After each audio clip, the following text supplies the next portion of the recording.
Matiari report Ghulam Farooq Shah divisional director information Hyderabad Irshad Ali Chandio Matiari पहुंची इतलात खाते मटियारी जे नए ज़ेर तामीर इमारत जी तामीराती कम जो जायज़ो वरितो ऐं तामीराती कम जल्द मुकम्मल करण लाइ उपा वठण जी हिदायत कई।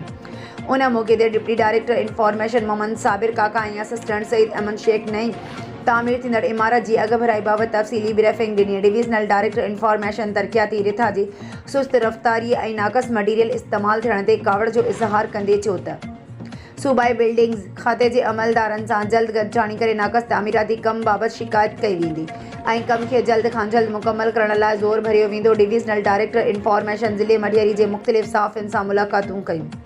उन मौके ते हिन सीनियर साफ़ी रियाज़ चांडियो अब्दुल गफ़ूर मल्ला तामीर इलाक़ो सुहेल भयो वकील महमूद फ़याज़ हाशमानी हाजी खान ऐं ॿियनि सां मुलाक़ात पिणु कई।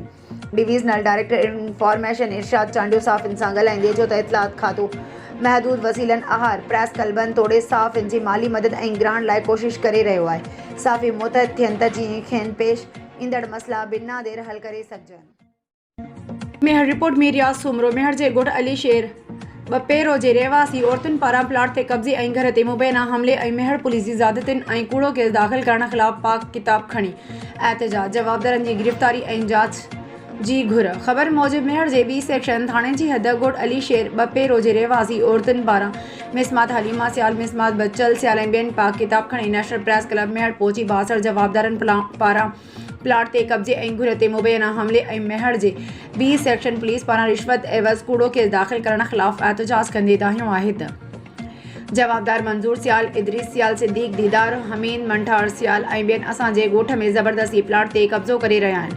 अॻु बि जवाबदारनि प्लाट ते कब्ज़ो कयो जेको राॼूनी फ़ैसिले ऐं पुलिस जी मदद सां ख़तमु कयो वियो हो। जवाबदार ॿीहर प्लाट ते कब्ज़े जी कोशिश करे रहिया आहिनि। हिननि इल्ज़ाम हणंदे चयो त जवाबदारनि 3 ॾींहं अॻु असांजे घर ते हमिलो करे घर में मौजूदु औरतुनि ऐं ॿारनि ते तशदुद बि कयो हो। मेहर जे बी सेक्शन पुलिस असांखे लेटर बि न पई ॾिए। बाद में पुलिस ते बि लेटर जारी करे जवाबदारनि खां पैसा वठी असांजे मर्दनि ख़िलाफ़ कूड़ो केस दाख़िल करे छॾियो आहे। हिननि चयो त असां पोरियत आहियूं ऐं जवाबदार बाअसर आहिनि। हिननि पुलिस खे गरी रिश्वत ॾेई असां ख़िलाफ़ कूड़ा केस दाख़िल करे रहिया आहिनि। हिननि घुर कई त असांजे प्लाट ते कब्ज़ो कंदड़ ऐं घर ते हमिलो कंदड़ बाअसर जवाबदारनि खे गिरफ़्तार करे असां मथां दाख़िल कूड़ो केस ख़तमु करे तहफ़ुज़ ॾिनो वञे। ॿी सूरत में एहतजाज जो दाइरो वधायो वेंदो।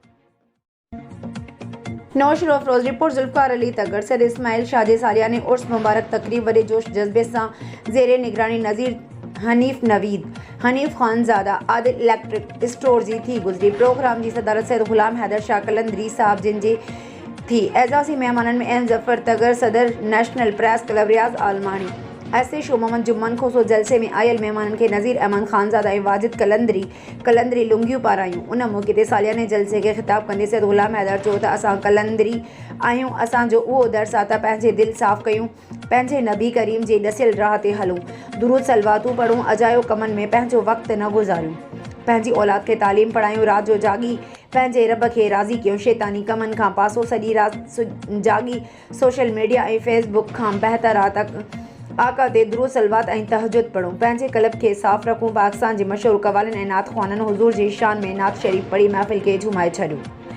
आख़िर में दुआ ख़ैर तीजे में करोड़े दुरूद सलवातुनि जो नज़रानो हुज़ूर जिन जी अक़ीदत में पेश कयो ऐं आयल महिमान खे नंगर करायो।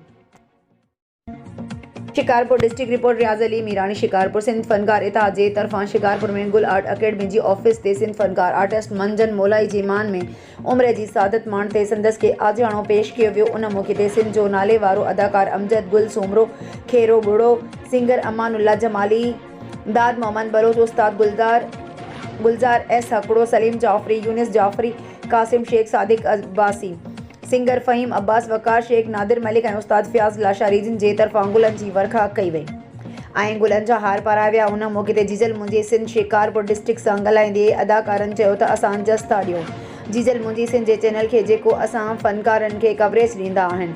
उन मौके उस्ताद फ़याज़ लाशारी ऐं सिंगर अमानुल्ला ऐं साफ़ी रियाज़ अली मीरानी जमाली ॻाल्हाईंदे चयो त असांजो फ़नकारनि सां हरदम साथ रहंदो ऐं असां हर क़दम ते फ़नकार भाइरनि सां गॾु आहियूं। असां फ़नकारनि जो कमु आहे त इंसान ज़ात खे ख़ुशि करियूं ऐं उन्हनि खे पंहिंजे फ़न जी किरदार सां उन्हनि खे ख़ुशी महसूसु करायूं। तकरन रिपोर्ट काज़ी जावेद सनाई दावत इस्लामी पारां क़ाइद अवाम यूनिवर्सिटी में हुज़ूर सरवर कायनात जिन जे शान में अख्तियारनि जे मौज़ूअ ते इज्तिमा मुनक़द कयो वियो, जंहिंमें यूनिवर्सिटी जे प्रोफेसरनि, लेक्चरारनि ऐं शागिर्दनि वॾे अंग में शिरकत कई। उन मौक़े ते दावत इस्लामी जे मरकज़ी मजलिस शोरा जे रुकन कारी अयाज़ अतारी बयान कंदे चयो त ख़ालिक कायनात पंहिंजे महबूब करीम जिन खे बा अख्तियार करे मोकिलियो आहे, जंहिंजी हुकूमत अर्श ते बि हुई त फ़र्श ते बि संदनि हुकुम धरतीअ ते रहंदड़ जानवरनि में बि मञींदा हुआ त फ़िज़ा में उॾामंदड़ पखी बि। हिन चयो त अल्लाह साईं ॿिन्हिनि जहाननि जे सरदार खे जिते बि अख्तियार करे मोकिलियो आहे उते खे नबियुनि जो सरदार पिणु कयो। संदन शान कायनात जी हर हस्ती खां उत्तम आहे। उन करे असां उम्मतिन ते फ़र्ज़ थिए थो त जंहिं नबीअ ते कलमो पढ़ूं था उन जी ॾसियल वाट ते हलूं जंहिंसां दुनिया ऐं आख़िरत ॿई संवारे सघूं। कारी अयाज़ अतारी उहो बि चयो त अल्लाह ई अल्लाह जे रसूल जे अहकामनि खे सम्झण लाइ दावत इस्लामी जो मदनी माहौल बहितरीन प्लेटफॉर्म आहे जिते हक़ीक़ी दीन सम्झायो वञे थो। हिन वधीक चयो त दावत इस्लाम जे इज्तिमाउनि में क़ुर व हदीस ऐं सुन्नतनि जी प्रचार कई वञे थी। उन करे असां सभिनीनि खे घुर्जे त अहिड़े दीनी माहौल सां वाबस्ता रहूं त जीअं दुनिया ऐं आख़िरत संवारे सघूं। इज्तिमा में मोहम्मद ज़वार अतारी, कारी राशिद अतारी, कामरान अतारी समेत दावत इस्लामी जा इस्लामी भाइर पिणु शरीक हुआ।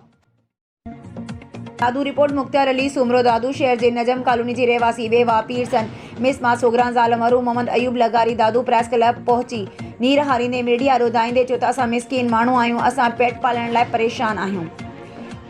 घर जे दर तां ॿ पुलिस एहलकार मोटरसाइकिल ते मुंहिंजे पोरियत पुटु शहज़ाद लगारी खे ज़बरदस्ती खंबे खणी गुम करे छॾियो आहे। पुलिस मूंखे नथी ॿुधाए त किथे आहे। पुटु मज़दूरी कंदो आहे, कंहिं बि ग़लति सोबत में न आहे, असांजो को बि आई वाई न आहे। हिन SSP दादू शबीर अहमद सठार खां मुतालबो कयो आहे त बेगुनाह गिरफ़्तार कयल शहज़ाद लगारी खे आज़ाद करे इंसाफ़ कयो वञे। न्यू सैदाबाद रिपोर्ट नज़ीर अमन सोलंकी न्यू सैदाबाद शहर अंदर हाला ब्रांच वाह जे कप ते तामीर थींदड़ लिंक रोड जी औरत मज़दूरनि खे रमज़ान काका उर्फ लाला काका गारगन करे सख़्त तशद्दुद करे तामीर जो कमु बंदि कराए छॾियो। तशद्दुद जे नतीजे में औरत पोरियत रेखा ठाकुर ज़ख़्मी थी पई, जंहिंखां पोइ पोरियत एहतजाज तौरु अमीन लाखो मोरीअ ते रूलर बिहारे अमीन लाखो रोड ब्लॉक करे छॾियो। नतीजे में ॿिन्हिनि तरफ़नि खां ट्रैफिक बीहजी वई। पुलिस रोड खोलराए रिपोर्ट दाख़िल करे जवाबदारनि खे गिरफ़्तार करण लाइ छापा हया आहिनि।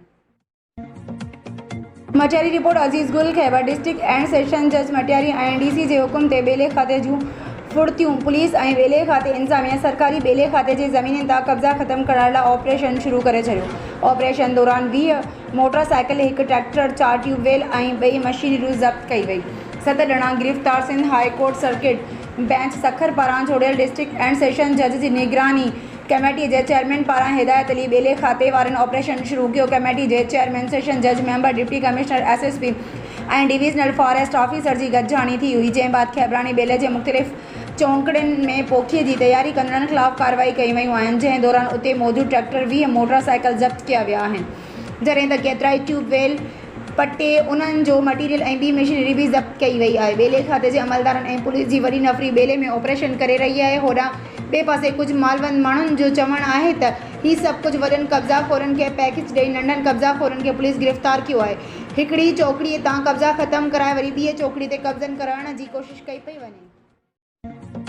Matiari report Ghulam Farooq Shah district population officer madam Gulnaz Talpur Matiari जे हुकुम ते डिस्ट्रिक्ट ऑफिस में डिपार्टमेंट जे ड्राइवर मुसरत पंवर जे ऐसाले सवाब लाइ क़ुरान ख़ानी कराई वई, जॾहिं त क़ुरान ख़ानी में मेल तोड़े फीमेल स्टाफ पिणु शरीक थिया। समूरा officer madam Gulnaz Talpur, deputy वरिया मीरजत, इम्तियाज़ हाशमानी, डॉक्टर तहमीना काज़ी समेत सभिनी नंढनि वॾनि ऑफिसरनि शिरकत कई। मरहूम जी रूह खे सवाब लाइ पिणु शरीक थिया हुया, जॾहिं त समूरे स्टाफ पारां मरहूम जी मग़फ़िरत लाइ पिणु दुआऊं कयूं वयूं। आख़िर में सवाब लाइ ख़ैरात जी मानी जो पिणु बंदोबस्तु कयो वियो हो।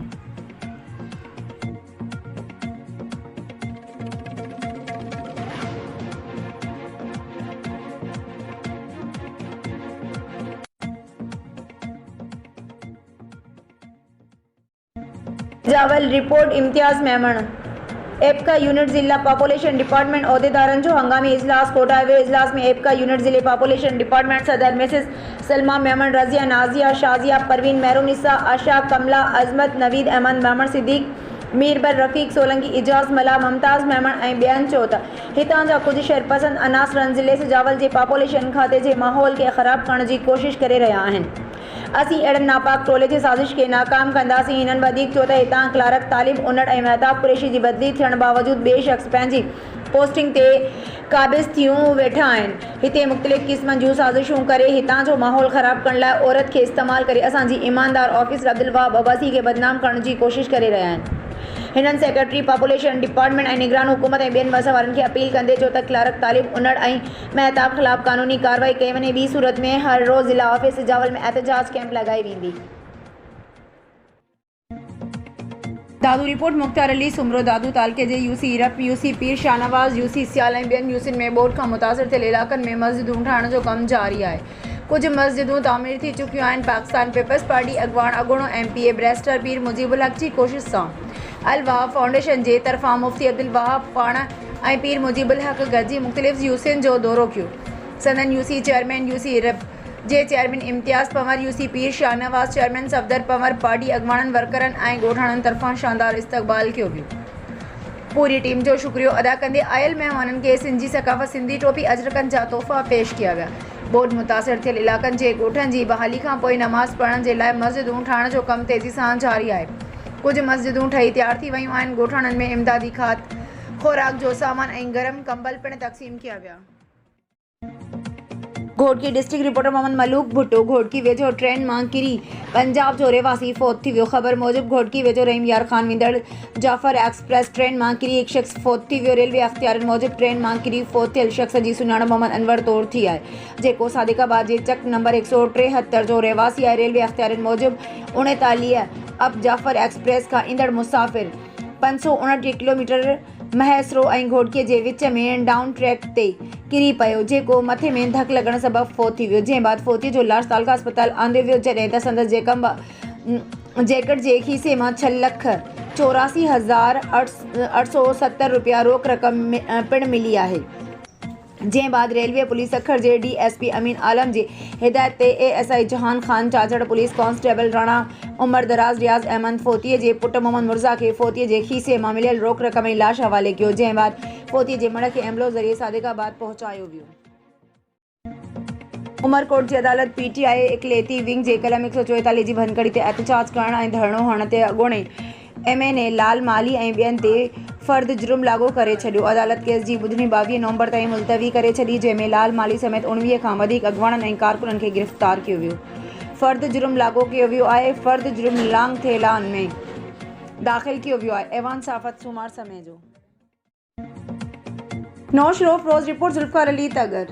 ब्रेकिंग न्यूज़ नौशरो फ़रोज़ शहर मां अमन जो पखी उॾामी वियो। ॾींहुं हुजे राति हुजे चोरनि फुरनि में ठापोड़ न आई। गुज़िरियल राति चोर अल्ला वारे चौक ते चौकीदार खे थंबे सां ॿधी सेठ मोहम्मद पैडी वारे समेत 5 दुकाननि जा ताला भञी लखे रुपया रोक ऐं सामान खणी दुकानदार एसोसिएशन जे सॾ ते मैन अलहवर आयो। चौक बंदि करे एहतजाज। टायरनि खे बायूं पुलिस ख़िलाफ़ नारेबाज़ी। पुलिस चोरनि सां मिलियल पुलिस ते इल्ज़ाम। होॾां DSP सिटी धरणे वारे हंधि पहुतो दुकानदारनि सां ॻाल्हियूं। दुकानदारनि जो रोड खोलण खां टिप जवाब। Breaking news report Imran Baloch Ghotki पनो अकुल दादलो थाणे जी हद क़ौमी शाहरा ते नामालूम कार सवार गभरू नौजवान जो गोलियूं लॻल लाश सटे फ़रार थी विया, जंहिंखे दादलो पुलिस खणाए तालका अस्पताल पहुचायो, जिन जी सुञाणप न थी सघी आहे।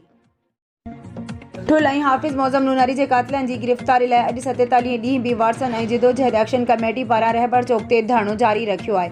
उन मौक़े ते वारसनि ऐं अॻवाननि सरवाण लाशारी साईंदाद नूनारी मोहम्मद रहीम फैज़ मोहम्मद नूनारी कामरेड मोहम्मद बख्श बिरोही मुमताज़ नूनारी ग़ुलाम रसूल किनरानी सागर नूनारी ग़ुलाम हुसैन किनरानी अब्दुल हफ़ीज़ नूनारी ऐं ॿियनि मीडिया सां ॻाल्हाईंदे चयो त शहीद हाफ़िज़ मौज़म नूनारी जी शहादत के 47 ॾींहं गुज़री विया आहिनि, लेकिन ठुल पुलिस क़ातिलनि जी गिरफ़्तारी लाइ कख भञी बीणो नाहे कयो।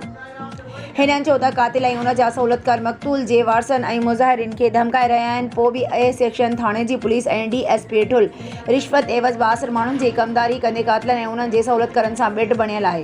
हिननि चयो त जवाबदार आज़ादु घुमी रहिया आहिनि। पुलिस क़ातिलनि खे गिरफ़्तार करण लाइ तयारु नाहे। हिननि निगरान वज़ीर आला Sindh DG rangers Sindh IG Sindh DIG Larkana ऐं SSP जे कमबाद खां मुतालबो कयो आहे त मक़तूल जे क़ातिलनि खे गिरफ़्तार करे कानून जे कटहरे में शहीद हाफ़िज़ मौज़म नूनारी जे खून सां इंसाफ़ कयो वञे। ॿी सूरत में इंसाफ़ मिलण ताईं धरणो जारी रखियो वेंदो। ख़बर शामिल कंदासीं डोकरी खां। असांजे एक्टिवी न्यूज़ जे रिपोर्टर असलम खान बुघियो जी रिपोर्ट मुताबिक़ फ़लस्तीन जे मज़लूम अवाम सां मुसलसल ज़ुल्म ख़िलाफ़ समूरनि मुसलमान मुल्कनि में यहूदी इसराइल जी दहशतगर्दी ख़िलाफ़ एहतजाज हली रहियो आहे। अॼु डोकरी शहर जा सियासी समाजी अॻवान मोहतरम सैयद हसन अली शाह, डॉक्टर शोबान अली चन्ना ऐं मंज़ूर अली ज़हरानी फ़लस्तीनी अवाम जे हक़ में यहूदी इसराइल जे ज़ुल्म ख़िलाफ़ पाकिस्तान मीडिया सेंटर डोकरी ते अची एहतजाज रिकॉर्ड करायो। तफ़सील मूजिब सैयद हसन अली शाह मीडिया सां ॻाल्हाईंदे चयो त असां फ़लस्तीन जे मिस्कीन माण्हुनि सां ज़ुल्म कंदड़ यहूदी इसराइल जी जारियत जारी आहे।